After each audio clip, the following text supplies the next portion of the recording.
Hello bachcho, let's read this question. The question says Dumas method involves the determination of nitrogen content in the organic compound in form of option A is NH3, option B is N2, option C is NaC and option D is NH4 whole twice SO4। बच्चों इस question में हमसे कहा गया है कि अगर हम डुमास मेथड को अप्लाई करते हैं नाइट्रोजन को एस्टिमेट करने के लिए किसी ऑर्गेनिक कंपाउंड के अंदर, तो उसके अंदर हमारे पास जो क्या किस फॉर्म में हमारी नाइट्रोजन अवेलेबल होती है, किस फॉर्म में नाइट्रोजन प्रोड्यूस होती है। हम फर्स्ट ऑफ ऑल बात करते हैं इस क्वेश्चन में हमारे की कंसेप्ट के बारे में। की कंसेप्ट क्या होगा बच्चों, हमारे पास डुमास मेथड। क्या होगा बच्चों? Dumas method. बच्चों डुमास मेथड हमारे पास एक टेक्निक होती है जिसकी हेल्प से हम नाइट्रोजन को एस्टिमेट कर सकते हैं किसी भी हमारे ऑर्गेनिक कंपाउंड के अंदर। अगर मैं बात करूं, हमारे पास कोई कंपाउंड है ऑर्गेनिक कंपाउंड जिसके अंदर कार्बन हाइड्रोजन और नाइट्रोजन होंगे। मान लीजिए कार्बन हमारे पास एक्स है, हाइड्रोजन वाई है और नाइट्रोजन हमारे पास जेड है।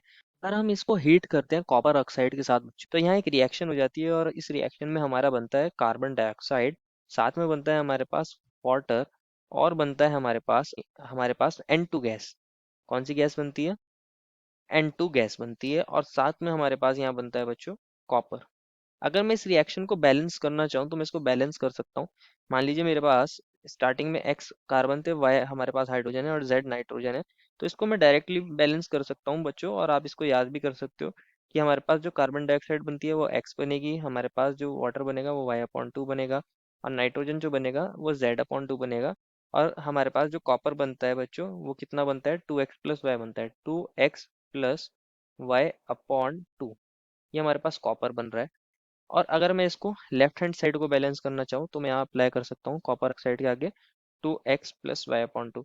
अगर आप चेक करोगे तो हमारे पास left hand side and right hand side के अंदर कार्बन हाइड्रोजन नाइट्रोजन और कॉपर ऑक्सीजन सब बैलेंस हो जाएंगे। तो मेन चीज क्या है बच्चों, हमारे पास यहाँ क्या क्या बनता है? एक तो कार्बन डाइऑक्साइड गैस बनती है और नाइट्रोजन हमारे पास गैस बनती है, बाकी वाटर लिक्विड है हमारे पास और कॉपर हमारे पास सॉलिड होगा। तो मेन चीज हमारी ये दो गैसेस हैं।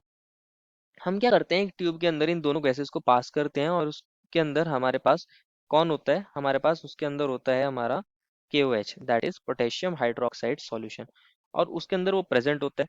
तो इस ट्यूब के अंदर जब हम इसको पास करते हैं तो हमारे पास KOH की खास बात क्या होती है? ये हमारे पास कार्बन डाइऑक्साइड को क्या कर लेता है? एब्जॉर्ब कर लेता है। लेकिन हमारे पास N2 को ये एब्जॉर्ब नहीं करता। तो हमारे KOH क्या करेगा? कार्बन डाइऑक्साइड को एब्जॉर्ब कर लेगा।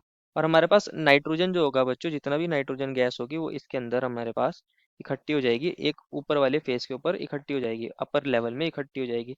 अब हम क्या कर सकते हैं, इस नाइट्रोजन गैस की वॉल्यूम निकाल सकते हैं और इसको अलग अलग टेक्निक की हेल्प से इसके अंदर निकाल सकते हैं कि हमारे पास कितनी नाइट्रोजन गैस अवेलेबल हुई।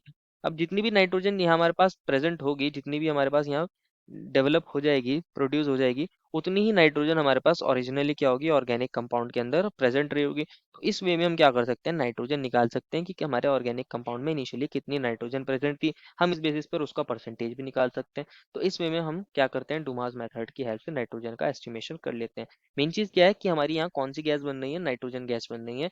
देयर वो final answer is option number B. I hope you understood it well and best of luck.